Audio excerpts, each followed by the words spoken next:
Boa noite a todos. Vamos dar início à nossa reunião de hoje, cantando a música do Padre Germano, mentor espiritual da nossa casa. Cláudio.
Obrigado, Cláudio. Passamos agora à leitura da nossa página de abertura do livro Minutos com Maíse, de Maíse Braga. E a mensagem é: atire a primeira pedra. Se há uma coisa no nosso relacionamento que muitas vezes gerou em vidas passadas, com certeza, grande dificuldade emocional para nós, foram as questões relacionadas a sexo. Emmanuel, através de Chico Xavier, dizia-nos que não por acaso Jesus usa o momento em que a questão sexual é levantada à frente dele para dizer: atire a primeira pedra aquele que estiver sem pecado. Porque a verdade é que a mulher ali estava à frente dele e todos os homens queriam apedrejá-la.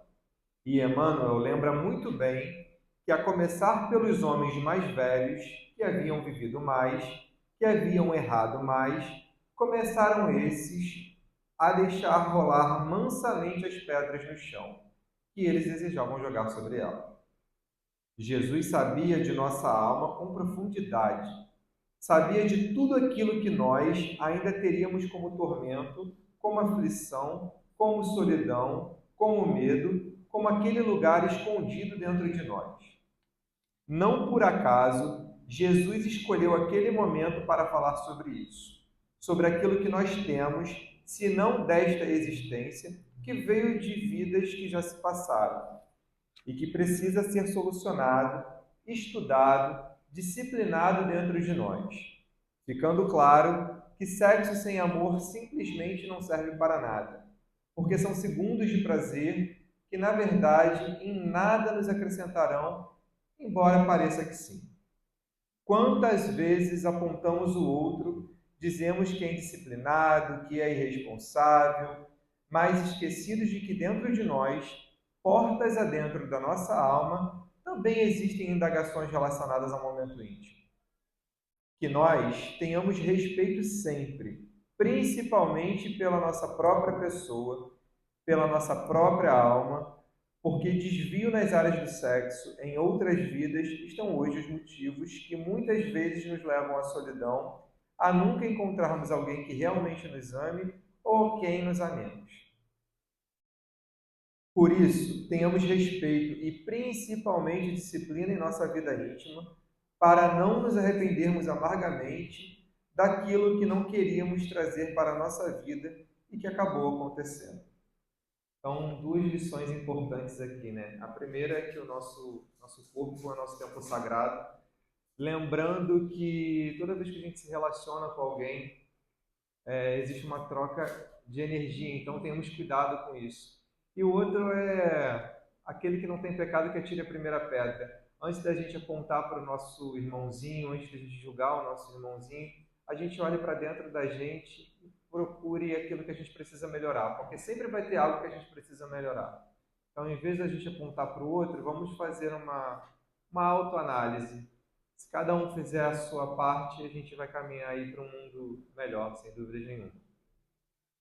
Bem, agora fechemos os nossos olhos, elevemos o nosso pensamento ao alto. Vamos agradecer a Deus, nosso Pai maior, de infinito amor, infinita misericórdia, ao seu Filho Jesus, nosso Mestre, governador terrestre, nosso modelo e guia, a sua mãe, Maria Santíssima, que sempre intercede e olha por cada filho seu. A Germana, mentor espiritual desta casa, e a toda a falange espiritual que trabalha incessantemente para que tudo corra da melhor maneira possível. Agradecemos pela oportunidade de estarmos aqui reunidos ao final de mais um dia para estudo do Evangelho do nosso Senhor Jesus. Que o estudo de hoje nos traga profunda reflexão e que possamos sair daqui melhores do que chegamos, que possamos replicar a todo irmão que cruzar o nosso caminho os ensinamentos de Jesus aqui obtidos. Pedimos também pelo nosso irmão Antônio que fará uso da palavra, que ele seja amparado, inspirado e intuído pela espiritualidade amiga, que ele possa nos trazer reflexões profundas para que saibamos aplicar no nosso dia a dia os ensinamentos do Mestre Jesus. E assim, agradecidos, pedimos permissão para dar por iniciado o estudo dessa noite. Que assim seja, graças a Deus. Muito obrigado pela presença. A gente já estava... pode usar o microfone, fica à vontade. A gente estava com saudade. Bem-vindo novamente. A palavra é sua. Já está ligado? Tá, só apertar o botão. Sim, só apertar. Sim. Dá licença. Pronto.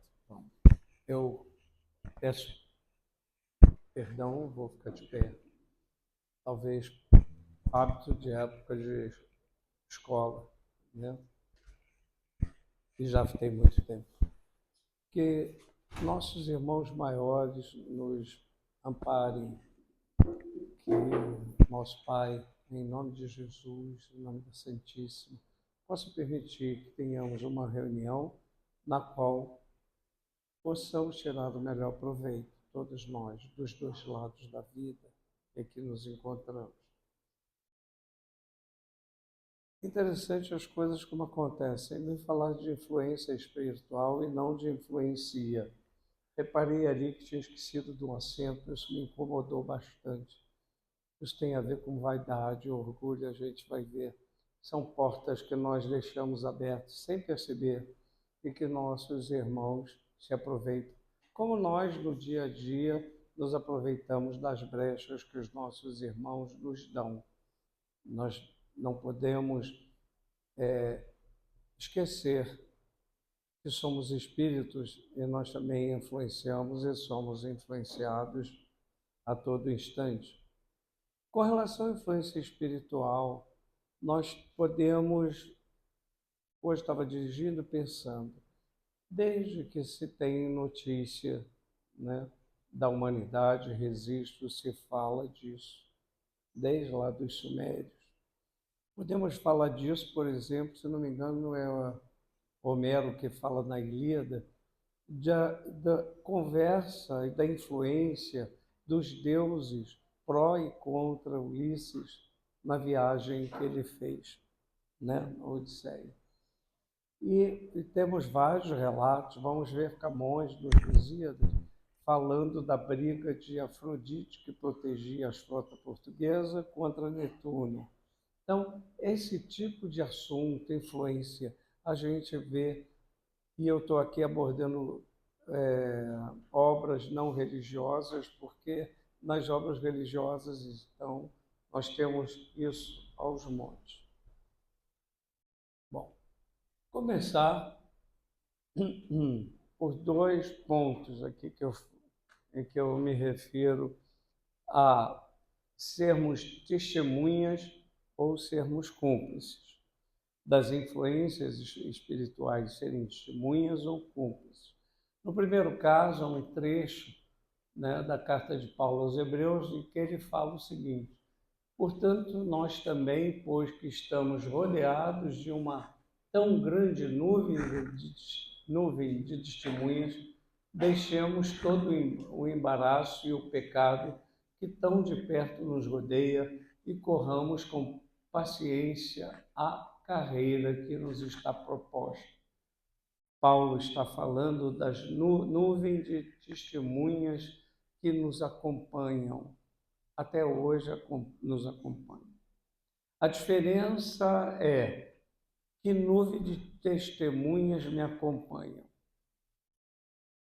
né? Os irmãos maiores que querem nos ajudar ou os irmãos que, como nós, ainda vibram na faixa do orgulho, da vaidade, do egoísmo, porque infelizmente é a faixa que a maioria de nós vibramos,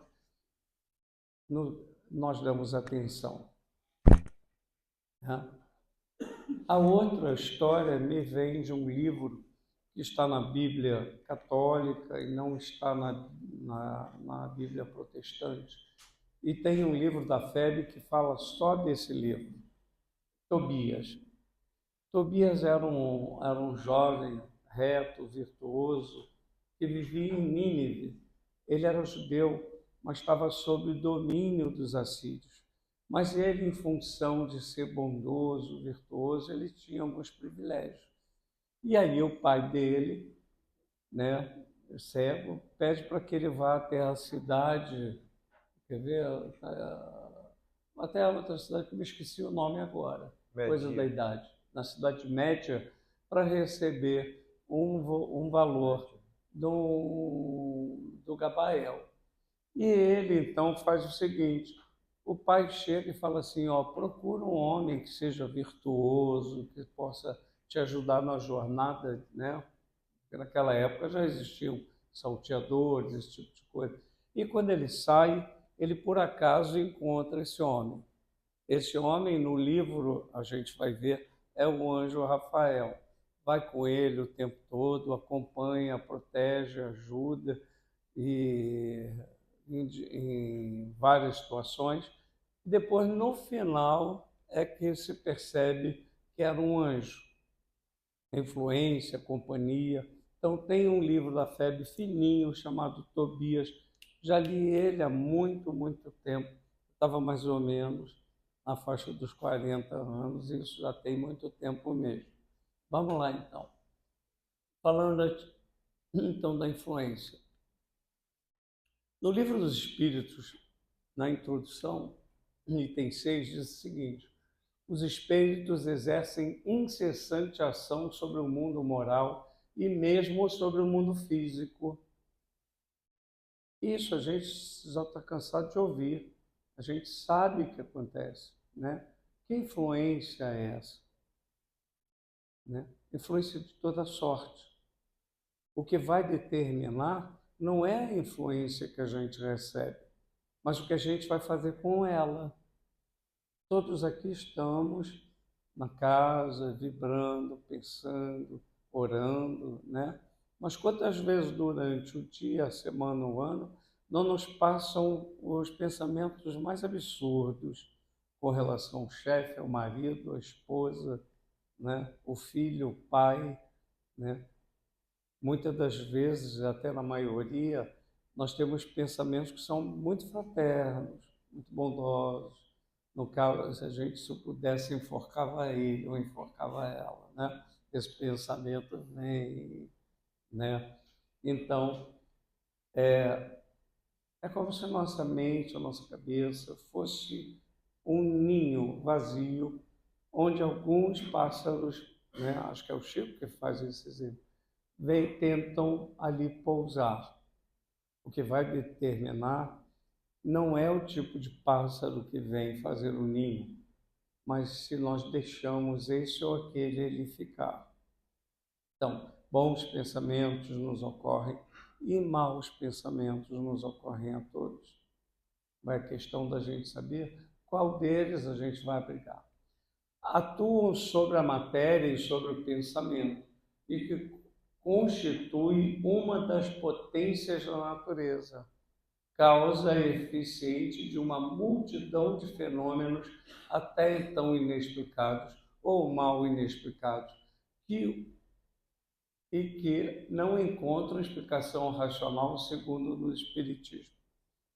Isso aí fala justamente da influência que eu comentei, né? Em que influem, né, tanto na matéria como no pensamento. Quando a gente olha lá a classificação dos espíritos que estão sendo no livro dos espíritos, falam dos espíritos batedores e outros que influem, têm a ação sobre a matéria. Mas o mais importante desse texto que me chamou a atenção foi esse trecho aqui. Constituem uma das potências da natureza, né? Esses irmãos, os espíritos, quer dizer, como são uma das potências, eles têm ação, evidentemente, contundente com relação à matéria e com relação a nós. E por ser uma das potências da natureza, estão por trás de muitas coisas boas e ruins que vêm acontecendo e acontecem hoje. Direcionam aqueles que se deixam direcionar. Aqueles que se deixam direcionar pelos bons irmãos, pelos bons espíritos, pelos bons pensamentos, vão fazer coisas boas. E aqueles que, infelizmente, se deixam influenciar pelos maus pensamentos, pela má influência, vão fazer um monte de bobagem, como a gente vê através da história, né? As relações dos espíritos com os homens são constantes, ou seja, não param. Agora mesmo nós estamos sob a influência dela, né? Os bons espíritos nos atraem para o bem, nos sustentam nas provas da vida e nos ajudam a suportá-las com coragem e resignação. Os maus nos impelem para o mal. É-lhes um gozo ver-nos sucumbir e assemelhar-nos a eles. Nós vemos isso, né, entre nós. Eu me lembro quando eu era garoto, era uma época bem diferente, era normal de vez em quando a gente cair numa esparrela em que eu caí, fiz alguns caírem, em que a gente botava uma pedra numa caixa de papelão, porque garoto adora chutar caixa de papelão, não é isso?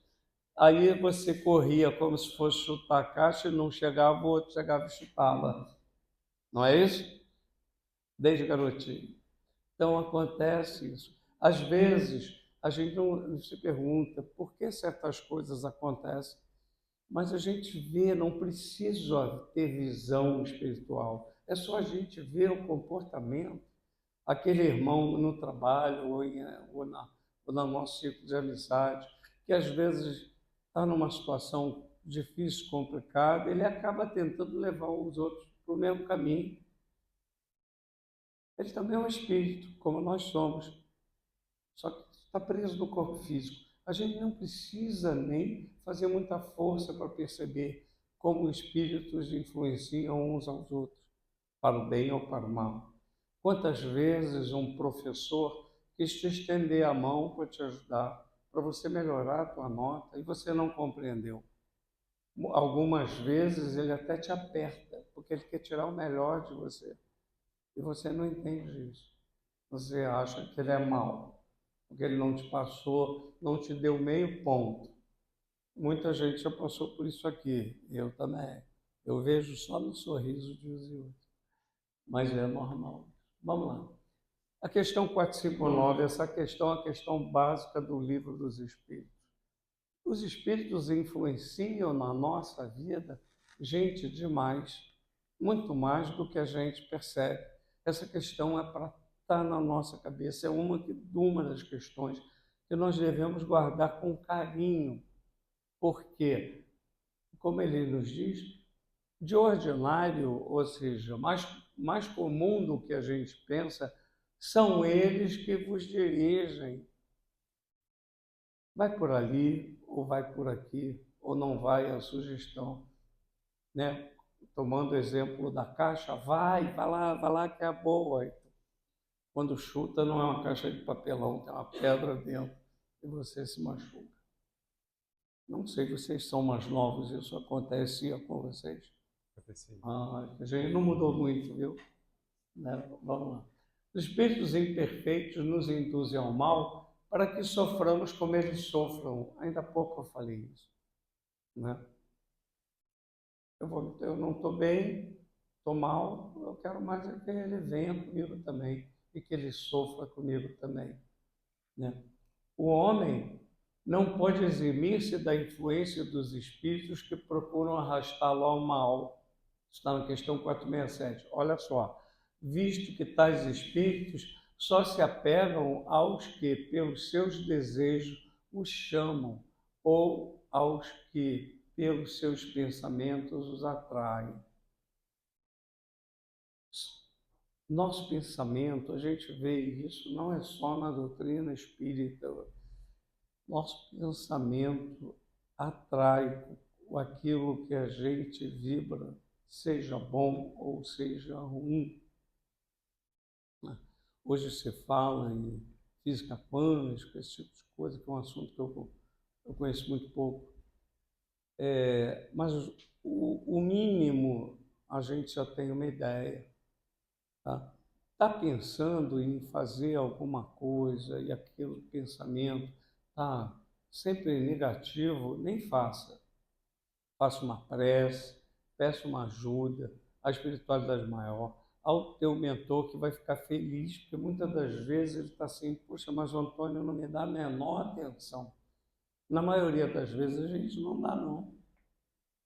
Depois a gente reclama, né? Mas se vem aquele pensamento, ó, não vai dar certo, né? Tipo aquele desenhozinho do Lippe Rádio, né? Bem antigo, ó a vida, ó azar, realmente não vai dar certo, né? Você já imaginou? Vamos tirar como exemplo um cara como Cristiano Ronaldo, né? É um cara diferenciado em vários aspectos, mas vamos falar só de futebol, ou um Zico, né?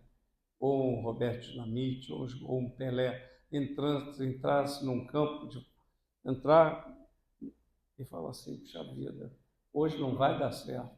Era melhor nem botar camisa, porque não ia dar certo. Esses caras são sempre positivos no que fazem, né? E nós nos deixamos levar muito pela negatividade, né? Não vai dar certo, isso não é legal, né? Às vezes, com o nosso filho, nossa filha, estão querendo uma profissão diferente daquilo que a gente imaginava, e a gente, então, o que começa a pensar? Não fala, mas pensa. Cara, esse cara não vai dar certo. Essa menina não serve para ele. Esse rapaz não serve para ela, né? Olha em que corrente a gente está entrando, que a gente está alimentando que tipo de vibração, né? Vamos lá. Os espíritos exercem influência nos acontecimentos da vida, pois que nos aconselham, influenciam nos pensamentos e acontecimentos, mas não atuam fora das leis naturais. O que significa isso? Né? Para que a coisa aconteça, né, é preciso que as leis naturais sejam respeitadas. A gente não recebe na nossa casa física aquele que a gente não quer. A gente precisa abrir a porta. Tem até uma figura de Jesus batendo na porta que não tem fechadura, é pelo lado de dentro, né? Os antigos contavam, minha mãe contava muitas histórias, né, dos antigos, de que às vezes uma pessoa dominada pelo mal chegava na porta e não conseguia entrar, mesmo a porta aberta. Precisava, não é isso? De autorização do dono da casa para entrar, né? Não fui só eu que escutei essas histórias, né? Histórias antigas, como provérbios antigos que a gente não dá atenção, mas são milênios de sabedoria que a gente sem querer está jogando no lixo, tá? Então a gente não deve abrir a casa para qualquer um, inclusive a casa mental, inclusive o coração. Se veio aquela má sugestão, você aceita, ela fica, ela entrou, você permitiu. E aqui, ó, essas são as leis naturais sendo obedecidas. Por isso aquela imagem de Jesus não tem chave. Ele não vai entrar na tua casa sem que você permita, sem que você o convide.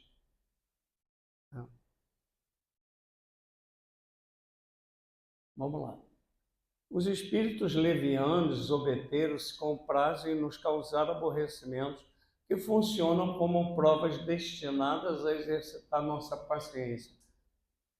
Sinceramente, eu poderia dizer que sou uma vítima disso, mas não sou uma vítima. Isso acontece comigo com frequência, porque eu permito que seja assim, pela ansiedade, né? Esqueço coisas, né? Depois, eu sei, porque as pessoas, quando olham alguém falando aqui, pensam que o cara é santo, né? Que nada acontece. Acontece tudo.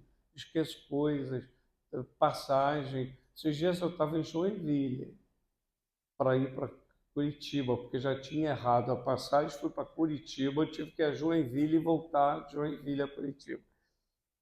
E naquela história de mudar passagem de uma empresa para outra, a minha cabeça eu ia sair 12h40. Por um acaso, e aí foi uma influência muito positiva, uma pessoa que estava comigo me liberou mais cedo. Eu falei, não, vou chegar mais cedo na rodoviária. Cheguei na rodoviária, não vi ninguém, no balcão da empresa. Aí, quando eu cheguei, ele falei para uma senhora que está de camisa rosa, o pessoal deu Catur. Ela falou, o senhor Antônio? Eu falei, eu estou aqui com a sua passagem, o ônibus está saindo lá. Ela foi correndo atrás do ônibus, eu peguei o ônibus na rua, eu ia perder o ônibus. Tá? Sabe onde é que aconteceu isso comigo? Em 2024, eu fiz uma arte.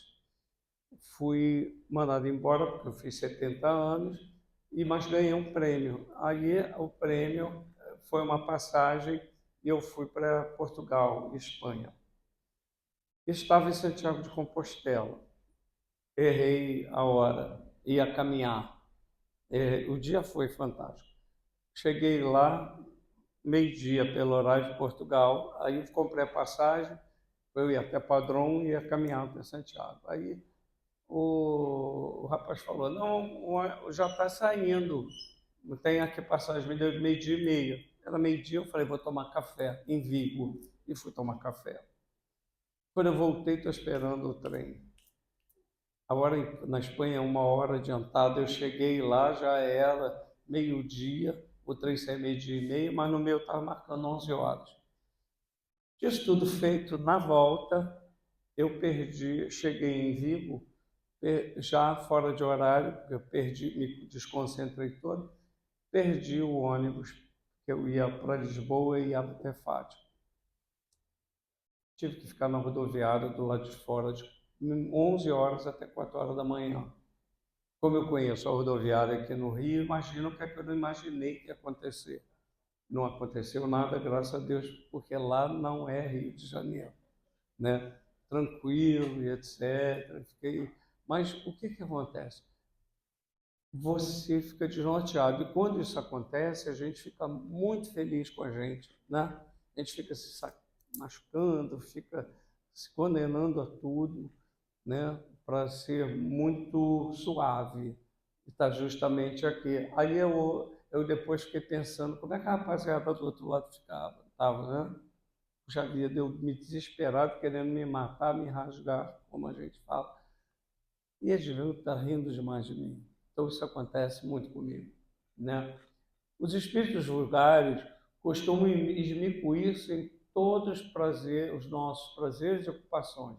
Eles vos rodeiam constantemente, com frequência, tomam parte muito ativa no que fazeis, conforme as suas naturezas e as nossas tendências, né? Se a gente quer ir na casa espírita, assistir a uma palestra, tomar um passe, ou vai numa igreja, a nossa tendência está se ligando à natureza dos irmãos que vão com a gente.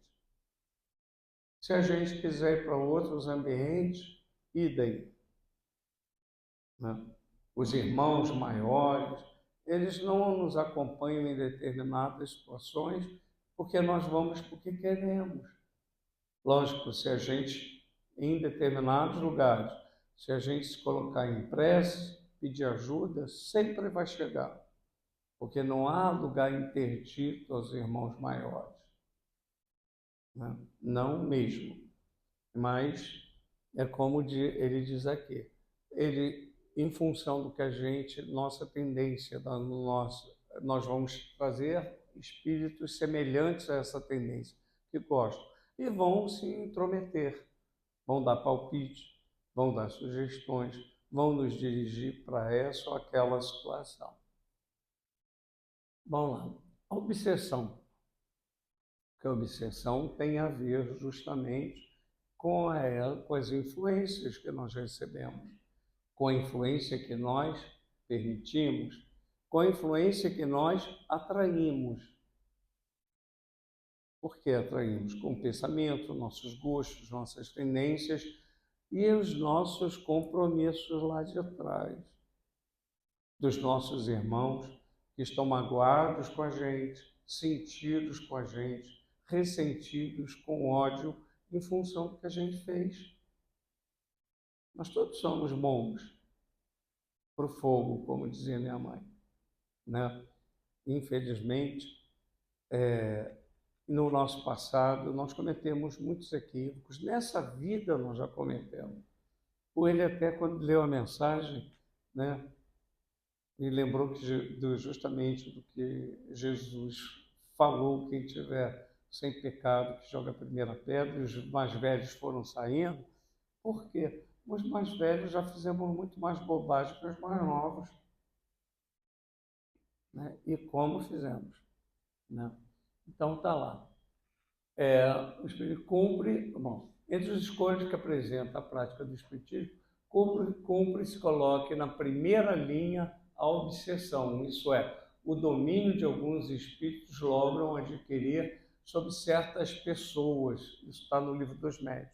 Tem um livrinho, eu gosto muito dele, do Divaldo, psicografado pelo Divaldo, pelo espírito Manuel Filomeno de Miranda, chamado Loucura e Obsessão. Alguém já leu esse livro? Ali tem os 4 casos de obsessão, possessão, fascinação, para a gente ter uma ideia do que acontece com a gente. Que é muito comum a gente chegar, olhar, julgar o que está acontecendo com os outros, mas a gente não sabe a história lá de trás.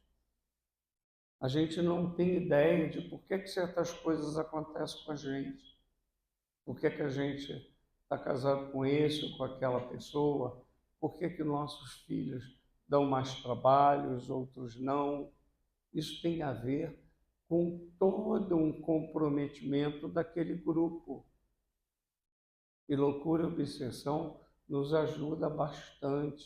Estou lembrando do caso daquela senhora que vai no centro pedir trabalho para matar a esposa de um cidadão que ela acha que está apaixonada por ele, se não me engano é logo o primeiro caso. E de um outro caso de 3 pessoas envolvidas já em 3 ou 4 encarnações em romance, traição, perseguição espiritual. Tem um caso de simbiose também, que também vem na mente. Então, esse livro é para ser visto com carinho, que você talvez veja situações próximas a você que se encaixam justamente numa daquelas histórias. Vamos lá. Aí diz: a obsessão é ação persistente que o espírito mau exerce sobre o indivíduo. Vou chamar de espírito ignorante, né? Apresenta caracteres muito diversos, desde a simples influência moral, sem perceptíveis sinais exteriores, até a perturbação completa do organismo e das faculdades mentais. Gente, isso acontece na relação espírito desencarnado com encarnado, mas também acontece com encarnado com encarnado. Tem situações de família, marido, esposa, filho, filha, com pai, mãe, etc., que se encaixam perfeitamente em qualquer dessas situações. Por exemplo, simples influência moral, só no trabalho, simples influência moral.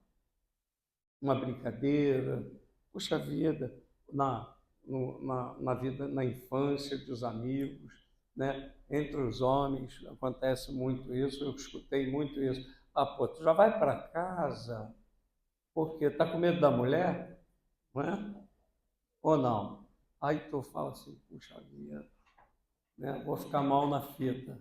Aí tu vai. A outra situação, como ele falou assim, até a perturbação completa. Quantos pais hoje estão vivendo numa situação de penúria em função de perturbação de filhos? Quantas mães, quantos filhos? E de onde vem isso? Aquela questão lá de trás. Não há violência das leis naturais. Como é que foi permitido isso? Pelas coisas que foram feitas por mim lá atrás. Quando eu agi de uma forma assim com fulano, estou dando permissão para que aconteça comigo hoje. Ah, eu tenho uma família difícil, uma vida difícil. Ah, eu devo ter feito mal a esse filho, a essa filha, a essa esposa, a esse marido. Verdade? Não, necessariamente. Aquela tua vítima do passado conseguiu te perdoar, foi adiante, mas a colheita foi feita, a semeadura foi feita. A colheita, se não for feita naquele campo, com aquela pessoa, com aquele espírito, vai ser feita com outro, porque tem a ver com a lição que a gente precisa passar. Então, vamos lá aqui. A obsessão é de estudo complexo, profundo e extenso, devido à nossa imensa diversidade, pois trazemos marcas de nossas vidas atual e passadas, sentimentos, sensações e emoções, nossas experiências e lições, alegrias, medos e recalques. Nós trazemos isso. Os nossos irmãos desencarnados, né? Eles olhando o nosso perispírito, eles sabem do que a gente gosta. Eu sou um, um espírita há muito tempo, mas não sou um grande estudioso, como existe algum. Sou um espírito mediano, mas eu desencarnado, se eu quiser perturbar o Giovan, a gente já se perturba às vezes, eu vou olhar ele e vou falar, olha, pelo corpo espiritual dele, pela vibração dos centros de força dele, eu vou saber se ele tem uma tendência a essa ou aquela situação, ao álcool, ao vício, ao sexo desregrado, e é só estimular aquele, né? Olho ele assim, nessa região aqui assim, vejo um vermelho sujo, intenso, eu falo, pô, ele é do babado. Aí, quando eu estou andando com ele na rua, passa uma menina, eu chego para ele no ouvido e falo assim, ô Giovan, olha só que menina bonita, ela está olhando para você, viu? É assim que funciona. Nossas tendências, nossos vícios dessa e de outras existências estão gravados. Nós somos um livro aberto. quando nós desencarnarmos, nós vamos ter uma surpresa muito interessante, porque a gente não vai conseguir esconder aquilo que a gente esconde hoje. Vai ficar bem aberto o nosso livro. Eu lamento tirar as ilusões, que eu não tenho muita não. Vamos lá. Obsessores, olha só, ajustam-se habilmente, amalgamando-se, ou seja, juntando, fazendo uma mistura bem legal, como aquela amálgama do dente, né? Vamos lá. Aos distúrbios emocionais da vítima. São as atitudes mutuamente assumidas. Isso está num comentário desse Wallace Leal Rodrigues, no prefácio do livro A Obsessão de Kardec. Eu nem sabia que esse livro existia. Né? E aí diz assim, eles analisam o estado de espírito da vítima. Estou deprimido, né? Não vai dar certo. Isso é uma porta aberta.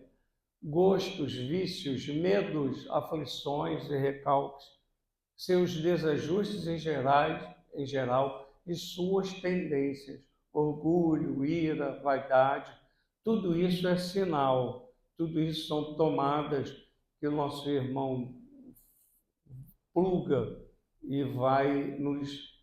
Opa, esse aqui é vaidoso, vamos trabalhar a vaidade dele.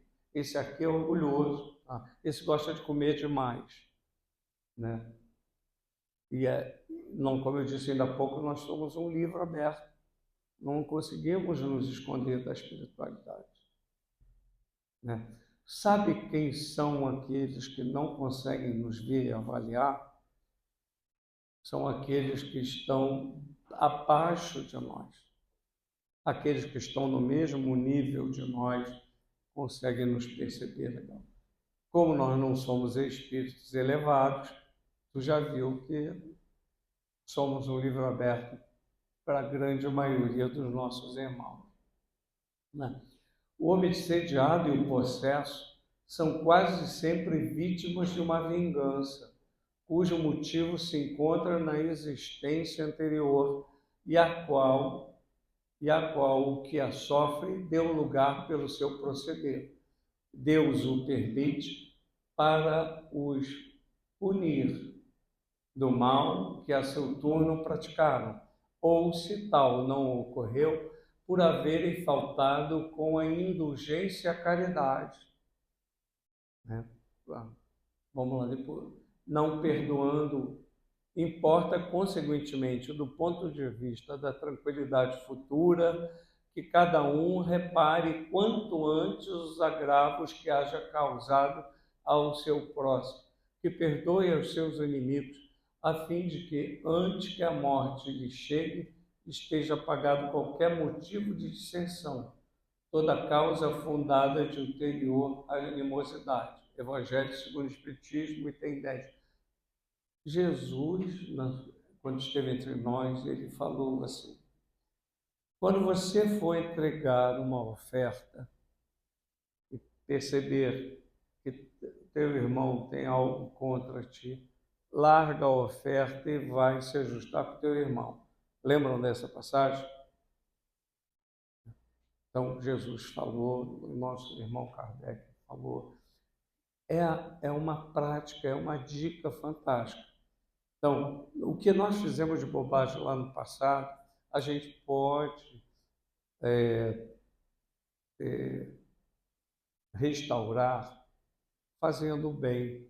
E aí eu estou lembrando daquele caso que o Divaldo fala do Máscara de Ferro, né? É uma história também bem conhecida, que séculos de perseguição foram resolvidos em função da caridade. O que está lá para trás é a caridade, a prática no bem que vai nos ajudar. O que tem adiante, que a gente está convivendo, a gente pode resolver enquanto está aqui. Se tem uma situação difícil com o irmão, se fez uma bobagem contigo, ou você fez com ele, principalmente, quebra o orgulho, vai lá, pede perdão, né? Você chega, tenta reparar enquanto há tempo. Tá? Vamos lá, que eu não posso. Desobsessão. Processo de como é que eu vou me resolver com relação a isso. Pode alguém por si mesmo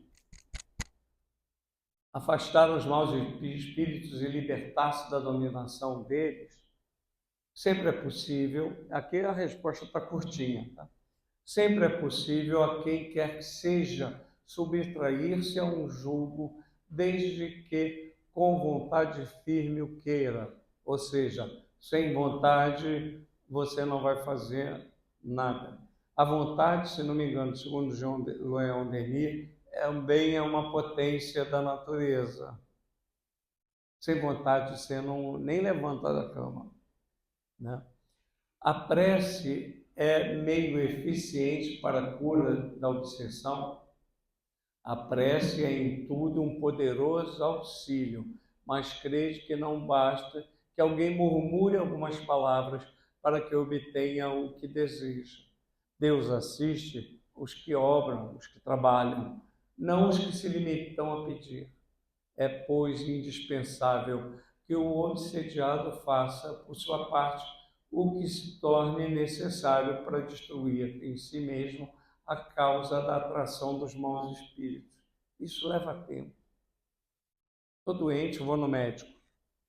O médico vai te receitar procedimentos, remédios, né? Isso, e umas regras para você preservar teu fígado, teu rim, seja lá que órgão que for. Se você não fizer nada, o remédio não vai fazer muita coisa, né? Se você não tiver vontade de se curar, você não vai conseguir muita coisa. Nossa irmã Luzia Matias, lá do Leon Denis, fala isso naquele programa que ela tem de autocura, quando conta a história dela. E ela diz, no livro dela chamado Autocura, quando um paciente chega, ela diz para ele que 20% do tratamento é dela e do remédio, os 80% é do paciente. Daqui estamos vendo a mesma coisa, né? Também aqui eu botei aqui, né? Não creais em qualquer espírito, mas examinem os espíritos para ver se eles procedem de Deus, porque muitos falsos profetas têm saído do mundo. Eu tinha essa frase, não sei porquê, mas deixei ela aí, porque nem todos os espíritos que nos influem são bons espíritos. Então, o que é que vai fazer a diferença entre um e outro? A natureza do pensamento que a gente recebe, a natureza das palavras que nós recebemos. Tá? Estou correndo. Com relação à desobsessão, lembra da questão 459? Essas duas questões também são fantásticas. Falo dela, repito e quase não uso, esqueço. Esqueço mesmo. Eu não vou aqui dizer que se eu não esquecer seria uma maravilha. Esse é o nosso irmão Agostinho. Na questão 909, Kardec pergunta se o homem, com seus esforços, pode vencer suas más inclinações. A resposta diz que sim, fazendo esforços insignificantes, ou seja, esforço pequeno. Né? Vendo aqui o lance lá do amigo convidando, dos amigos convidando. Fica mais um pouco, vamos tomar um chopp. Está com medo da esposa? Basta dizer que não estou, mas eu não quero. Só isso. Eu não quero. Não tenho nada contra, mas eu não quero. O esforço é muito pequenininho, né? Mas a maioria de nós, né, um bom número acaba ficando. Eu ficava, né? Qual o meio prático mais eficaz de se melhorar nessa vida e resistir ao arrastamento do mal? Ele lembra a frase que estava lá no templo, esqueci o nome do templo, quando você é na Grécia Antiga, no templo em Atenas, e que Sócrates, né, lembrava os seus discípulos, conhece-te a ti mesmo. E aí, logo depois, ele fala como é que ele fazia para conhecer a si mesmo. A gente lembra, alguém deve lembrar dessa questão de Santo Agostinho. Quero chegar no final do dia, todo dia. Por isso eu digo que a gente não faz, faço de vez em quando, mas não todo dia. Passar em revista tudo aquilo que a gente fez durante o dia. Se durante o dia a gente fez alguma coisa que possa ter ferido, atrapalhado a vida de alguém, mesmo em pensamento, a gente não faz. A gente chega em casa, faz um monte de coisa, deita, pô, vendo televisão, então é terrível. Senta lá, vê televisão, pô. E eu não escuto, né? Mas deito, fico olhando, vendo a legendinha, daqui a pouco estou assim, desmaiado, né? A gente faz assim. A gente não tem ainda, estou falando por mim, a disciplina de sentar no lugar, fazer. Com esse negocinho, esse aparelhinho que a gente usa, então, é terrível. Também durmo vendo ele, né? Vamos ver o que temos aqui mais. Estou correndo por causa da hora. O Gilvan sabe que eu falo demais, né? Vou terminar aqui. Depois tem um. Por que isso? De vez em quando eu uso essa imagem. Essa imagem é uma pintura do Michelangelo na Capela Sistina. E ela tem um detalhe interessante, né? O nome dessa tela é Deus e Adão. Esse aqui é Deus, esse aqui é Adão. Tem um detalhe que eu botei até uma setinha ali. Vocês conseguem ver o detalhe? Deus está com o dedo assim, ó, para se ligar a Adão. E Adão está com o dedo assim. Ele está, mas não está muito. Não tem tanta vontade, né? Falta a ele aquela esforço insignificante só de abrir o dedo assim para tocar no dedo de Deus, né? Essa imagem, ela nos ensina muita coisa para a gente olhar, ficar refletindo, porque nós estamos justamente aqui. E não é de hoje, são séculos, milênios. Nós continuamos ainda fazendo as mesmas coisas. A única diferença é que a gente hoje é mais high-tech. Nós continuamos matando-nos uns aos outros, como se fazia há 10, 20 mil anos atrás, por bobagem, por medo, que é uma das coisas também que movem o homem, é o medo do outro, né? E esse medo é muito bem explorado pelos irmãos das sombras encarnados e desencarnados, nos incentivando a matar, a sermos violentos, né? Nos influenciando. Conclusão. Não se conhece qualquer profilexia mais eficaz e efetiva contra o mal da humanidade que ser bom, praticar o bem para com o próximo.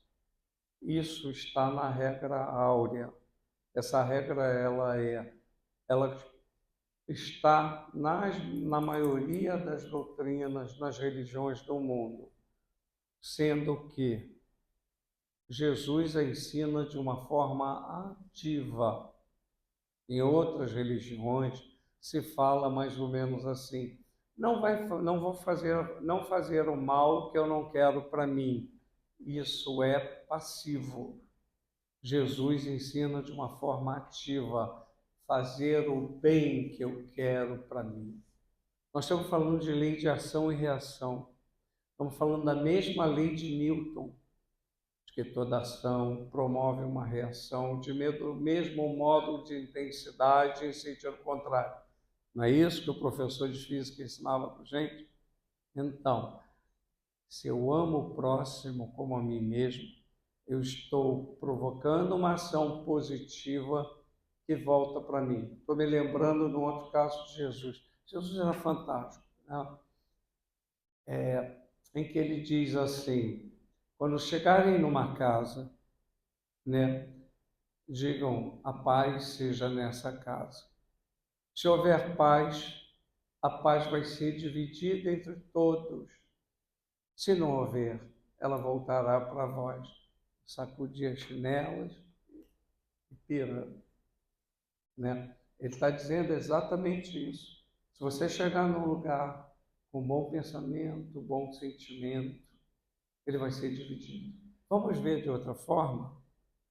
Eu chegar numa casa cheia de ódio, rancor, se essa pessoa que estiver naquela casa me receber com ódio, rancor, tudo de ruim vai ser dividido, vai ser um banquete. Mas se eu chegar nessa casa, cheio de ódio, rancor, orgulho, querendo todo mal para aquela pessoa, e aquela pessoa estiver me recebendo com o coração aberto, querendo o melhor para mim, o que acontece?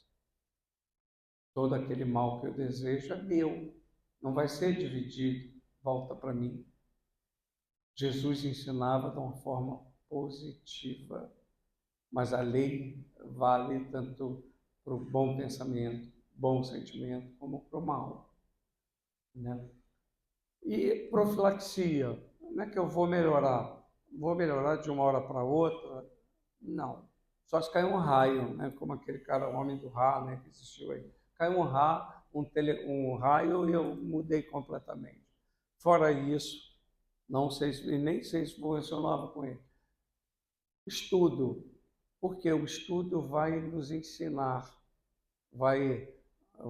quanto mais eu aprendo sobre mim mesmo. As obras espíritas estão aí, o livro do Evangelho, o livro dos Espíritos, o Evangelho segundo o Espiritismo, como diz um irmão nosso lá do Seja, o Beto, catecismo, né? Que ele fala assim, catecismo, ele fala, não, chá de Evangelho, e quem falava era o seu Antônio, da Sociedade Espírita Ramatiz. A gente precisa de catecismo, tabuada, cartilha e tabuada, Livro dos Espíritos e Evangelho segundo o Espiritismo. O Livro dos Espíritos é um livro fantástico, ele nos ensina um monte de coisas, que a gente é um roteiro de vida, e o Evangelho é um roteiro de vida para nós. Outra coisa, fluidoterapia, palestra, passe, água energizada, magnetizada, que é o que a gente está fazendo, né? Isso vai mudando, é como uma caixa de água podre, que você abre um fiozinho que seja de água limpa. Se for um fio muito fininho, vai levar muito tempo para mudar a água, mas vai mudar. Se for uma torneira maior, a água vai mudar mais rápido, mas vai mudar. Evangelho no lar, você já deve ter ouvido falar muitas vezes, porque para mudar a vibração da casa, prece, sem sombra de dúvida. Caridade moral e material. Material até é fácil, né? Eu estou lembrando de um livro chamado Castelo Interior ou Moradas, de Teresa d'Ávila, escrito há mais de 500 anos, ou perto de 500 anos, em que ela fala dos 7 níveis de oração, os 7 níveis de meditação. E ela diz que cada nível você vai esperando uma morada até chegar à 7ª morada, onde mora Nosso Senhor. E ela diz que até a 3ª morada, o Satanás, né, deixava o crente tranquilo.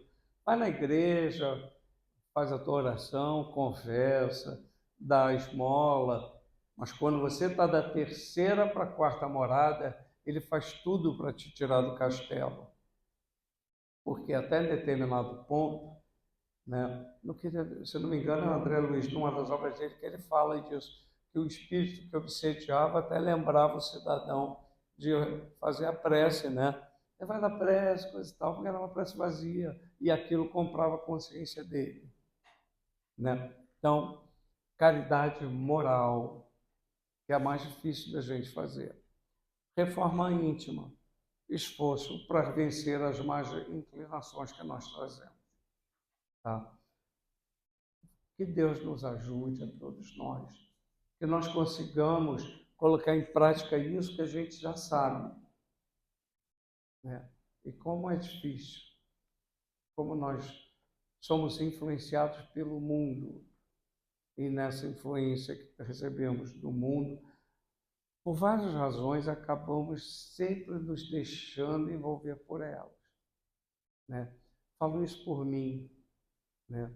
Tenho certeza pela maioria de todos. Gostaria que fosse o contrário, né? Mas, infelizmente, somos todos espíritos ainda medianos, né? Na questão número 100 fala isso. A grande maioria somos medianos, nem tão bons, nem tão ruins, aprendendo, mas caminhando. E o que a doutrina espírita nos traz de fantástico? Abrindo nossos olhos, talvez pela primeira vez em todas as encarnações que nós já tivemos, de que nós fomos criados para sermos perfeitos um dia. E só vai depender de nós. E que seja breve para todos nós, né? Paz e bem a todos. Agradeço muito a oportunidade e a paciência de todos. Se alguém quiser fazer uma pergunta, fico feliz. Paz e bem. Agradecemos pelo estudo. Aos nossos irmãos que estão nos acompanhando de casa, não esqueçam de curtir e compartilhar para a divulgação da nossa doutrina.